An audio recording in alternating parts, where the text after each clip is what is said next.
sahabat inovasi, jumpa bersama saya Dery Carisanti dari Badan Litbang Provinsi Sumatera Selatan dalam acara One Day, One Innovation. Satu hari satu inovasi, tiada hari tanpa inovasi. Sahabat inovasi, saat ini inovasi menjadi sebuah keharusan. Dunia terus berubah, maka kita harus adaptif dan inovatif. Untuk menginspirasi, kami hadir dengan para inovator hebat dengan inovasi-inovasinya dalam acara One Day, One Innovation. Baik sahabat inovasi, mie basah merupakan salah satu makanan populer di Indonesia yang umumnya diproduksi oleh industri kecil dan industri rumah tangga. Kadar air mie basah yang cukup tinggi menyebabkan mie basah cepat mengalami kerusakan walaupun disimpan pada suhu lemari es. Salah satu bahan alami yang memiliki potensi sebagai pengawet alami adalah bunga kecombrang. Nah, bagaimana prosesnya? Baik, telah hadir bersama kita siswa inovatif dari Poltekkes Kemenkes Palembang, Robi Aji Prima dengan inovasinya bunga kecombrang sebagai bahan pengawet mie instan. Selamat datang Robi. Terima kasih Bu. Iya, apa kabar? Sehat? Baik. Sehat ya? Oke. Baik Robi, ini inovasinya mengenai bunga kecombrang sebagai bahan pengawet mie instan. Betul. Ini apa sih yang melatar belakangi munculnya ide inovasi ini, Bi? Ya. Kalau latar belakang sendiri sih Bu, Robi itu simple. Karena fokusnya Robi itu ke teknologi pangan, jadi Robi itu milih kayak pangan apa sih yang banyak dikonsumsi oleh masyarakat Indonesia gitu. Ya. Jadi Robi itu milihnya mie basah nih kayaknya banyak dikonsumsi Indonesia. Terus dari data-data yang udah Robi riset, itu dari 500 sampai 1.500 kilo per harinya Bu, penduduk Indonesia itu konsumsi mie basah. Ya. Tapi dari mie basah itu sendiri kan ada kekurangannya, yaitu dia itu sifatnya perishable atau mudah rusak Bu. Iya. Maka dari itu, Robi itu mencari cara alternatif apa sih yang bisa dipakai untuk membuat mie basah ini lebih tahan lama. Karena banyak produsen-produsen sekarang itu tuh yang agak nakal kan Bu, yang agak curang, gunain kayak bahan penambah yang berbahaya gitu Bu. Iya. Itu sih alasan utamanya. Iya, luar biasa ini. Karena kan seperti diketahui kalau namanya mie basah itu beli pagi, sorenya udah mulai teksturnya berubah ya, benar. berlendir Iya. dan ya hampir basi lah jadi. Ini kan menggunakan bunga kecombrang nih. Bisa dijelaskan bagaimana prosesnya? Ya. Kalau untuk proses pembuatannya itu sama seperti mie basah pada umumnya Bu. Ya. Cuma bedanya di penggunaan mie basah itu kan menggunakan tepung protein tinggi, terus ada air. Untuk airnya itu diganti sama si sari kecombrang ini sendiri Bu. Terus Robi selain pakai sari kecombrang juga pakai kulit buah naga merah. Kulit buah naga merah itu untuk menambah serat dari mie basahnya itu sendiri. Jadi Robi itu inovasinya bukan cuma untuk mie basah yang tahan lama, tapi juga bisa sumber serat untuk masyarakat Bu. Ya. Oke. Nah, karena menggunakan kulit buah naga juga ya? Iya, kulit buah naga. Merah ya? Merah. Berarti mie-nya warnanya merah? Atau gimana? Mie-nya merah pada awalnya Bu, tapi saat dikukus itu agak mulai luntur karena memang sifat asli dari sifat aslinya mie basah. tetap sebagai mie basah benar. biasa ya. Oke, setelah menggunakan menggunakan bunga kecombrang dan kulit buah naga itu, apa sih yang membedakannya dengan mie yang di pasaran? Ya. Kalau untuk penelitian ini Bu, Robi melakukan 2 uji. Yang pertama itu ada uji ALT atau uji total plate count. Itu untuk mengukur mikrobanya Bu. Ya. Nah, untuk yang kedua itu uji fisik. Uji fisiknya itu Robi perlakuannya dengan yang tanpa penambahan kecombrang sama yang dengan penambahan kecombrang. Ya. Kalau yang tanpa penambahan kecombrang itu cuma tahan 15 jam Bu. Yang di suhu tanpa ruang. ya? Oke. Di Kalau suhu ruang. yang penambahan itu bisa sampai 3 hari Bu di suhu ruang. Ya. Dengan penambahan yang bunga kecombrang tadi 3 hari di suhu ruang? Iya Bu. Wah, Di refrigerator bisa 7 hari. Di freezer bisa 7 hari. Wah, itu sangat membantu ya untuk para pengusaha mie ya. Karena kan mereka membutuhkan waktu yang masa simpan yang cukup lama supaya bisa memproduksi mie mereka secara besar-besaran seperti itu ya. Iya. Apakah sudah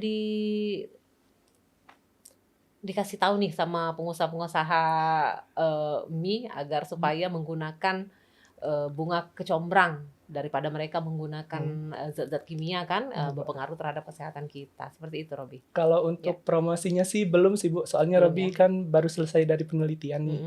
Jadi mungkin nanti bisa Robi fokusin lagi ke brandingnya, bisa disebarkan ke media sosial nanti. Iya, untuk sebagai ilmu pengetahuan. Ya, Tapi benar. kalau memang mau dibisniskan juga kan mungkin menggunakan ekstrak yang bunga kecombrang itu sudah dibentuk ekstrak ya. Benar. Jadi para pengusaha tinggal ya menambahkan sedikit seperti itu. Jadi tidak perlu membuat lagi mencari lagi bunganya, dibikin sendiri ekstraknya Ya. seperti itu. Bisa dikomersialisasikan ke depannya ya. Ya. Oke. Baik Robi, berarti untuk awet sendiri 3 hari ya. Nah, untuk elastisitas mie itu sendiri bagaimana itu? Kalau dari yang lainnya itu sama semua, Bu. Sama. Cuma beda di rasanya aja. Rasanya bagaimana nih? Kan kalau bunga kecombrang itu kan pada dasarnya itu rempah-rempah, Bu. Iya. Jadi rasanya ada sedikit lebih pedes. Iya, karena bunga kecombrang tuh buat lalap juga ya. Benar, Bu. Iya, jadi agak-agak pedas sedikit ya. Iya. Ya, untuk pengguna atau penggemar mie yang memang yang saat ini viral ya, dengan level-level pedas bisa diuji cobakan Bisa, kan? Iya. Oke. Saat ini sudah ada yang mengkonsumsi mie yang telah dibikin dengan menggunakan bunga kecombrang itu? Kalau konsumsi sendiri Robi baru kenalinnya ke teman-teman, ke keluarga, ke dosen-dosen juga. Itu udah Robi buat jadi mie tumis kayak gitu, Bu. Iya. Juga. Terus bagaimana ini pendapat mereka, ada testimoni tersendiri? Kalau mereka sih bilang rasanya unik, jadi kayak ada kesan sendiri gitu, Bu, di lidah. Karena kan mie basah ini kan bisa digunakan juga untuk mie tumis ya, terus mie ayam ya, bisa juga ya, Bisa. untuk campuran mie ayam gitu ya. Oke, baik. Mungkin bisa ya, ilmunya sangat bermanfaat nih Bi, karena kan untuk masa simpannya sendiri lumayan lama. Sayang kan kalau hanya disimpan ya ilmunya ya. Jadi mungkin bisa disebarkan untuk pengusaha-pengusaha atau pengrajin mie basah yang khususnya berada di Provinsi Sumatera Selatan. Ya, oke. Baik, untuk menjalankan inovasi ini apakah ada hambatannya, Bi? Untuk hambatan yang berarti sih nggak ada sih, Bu. Cuma pada saat penentuan formulasinya itu sendiri, Robi kan ada 3 formulasi, Bu. Ya. Jadi Robi ngelakuin uji organoleptik ke 40 finalis yang tidak terlatih, baru didapatkan satu formulasi yang paling baik itu, Bu. Yang paling disukai oleh mereka. Ternyata sudah ada juga ya uji organoleptik ya, dengan finalis-finalisnya ya. Oke, luar biasa ini karena benar-benar mementingkan organoleptiknya ya untuk masyarakat Sumatera Selatan. Oke, baik Robi, untuk pengembangan ke depannya, Bi, mau dibawa kemana nih inovasinya? Ya. Pengembangannya mungkin bisa lebih di branding lagi, Bu, dari produk mie basahnya ini sendiri. Robi juga bakalan belajar lagi supaya buat mie basahnya itu bisa lebih awet lagi, lebih menarik lagi packagingnya dan segala macamnya, Bu. Terus untuk bunga kecombrangnya kan karena udah banyak dikonsumsi oleh orang-orang tapi belum tahu pasti fungsinya itu sebagaimana. Jadi Robi bakalan kenalin ke masyarakat, mungkin bisa dibudidaya juga bunga kecombrangnya. Iya, betul sekali, dibudidaya ya. Karena kan mungkin agak sulit mencari bunga kecombrang di kita ini ya. Oke.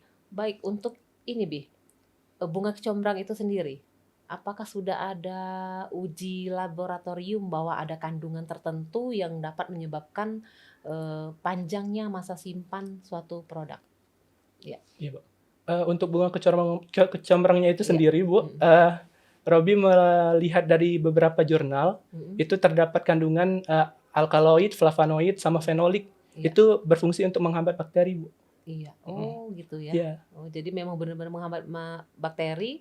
Itu sebabnya umur simpannya jadi lebih panjang ya. Oke, luar biasa nih, berarti sudah tertulis juga ya, udah ada bukti nyatanya juga, berarti tinggal dikembangkan lagi ke depannya. Oke, baik Robi, ini terima kasih banyak loh. Inovasinya benar-benar luar biasa. Mungkin ada yang ingin disampaikan kepada sahabat inovasi di rumah, Bi? Silakan. Ya. Untuk sahabat inovasi di rumah, satu hal yang kita pikirkan bakalan jadi besar kalau kita lakukan. So, jangan takut untuk mencoba, jangan takut untuk berinovasi untuk Indonesia yang lebih baik. Lalu, izin Bu, Robi izin terima kasih banyak kepada Gubernur Sumatera Selatan, terus juga terima kasih kepada Direktur Poltekkes Kemenkes Palembang, Bapak Muhammad Taswin, juga Ibu Kepala Jurusan kami, Ibu Kepala Jurusan Gizi, Ibu Susiani, serta Ibu Pembimbing Robi, Bu, yang sudah membimbing Robi dengan sangat banyak sehingga bisa menjadi lebih baik kayak gini, Bu. Itu Ibu Dr. Yuli Hartati. Terus juga support keluarga, teman-teman semuanya, dan dosen-dosen ilmu-ilmunya juga Bu Robi, terima kasih banyak kepada mereka. Iya, luar biasa sekali ya support dari Iya. Kepala Direktur Poltekkesnya sendiri, terutama teman-teman yang mungkin memang sangat banyak dukungnya terhadap Robi ya. Oke, baik Robi ya, terima kasih atas kehadirannya di Terima kasih, Bu. podcast One Day One Innovation. Tetap terus menginspirasi sahabat inovasi di rumah, tetap terus berkarya dan berinovasi ya. Siap. Kami tunggu inovasi-inovasi selanjutnya dari Poltekkes. Oke. Baik, sahabat inovasi, hasil uji yang dilakukan terhadap bunga kecombrang dengan mie basah ini menunjukkan bahwa penambahan ekstrak kecombrang pada mie mentah mampu meningkatkan umur simpan secara nyata. Dan sahabat inovasi, untuk informasi lebih lanjut dapat memberikan komentar pada podcast One Day One Innovation. Kami tunggu like serta subscribe-nya. Dan kita juga punya jurus 4S. Setiap orang adalah inovator, setiap masalah peluang inovasi, setiap solusi harus sinergi, dan setiap inovasi harus konkret hasilnya. Demikian sahabat inovasi, salam inovasi.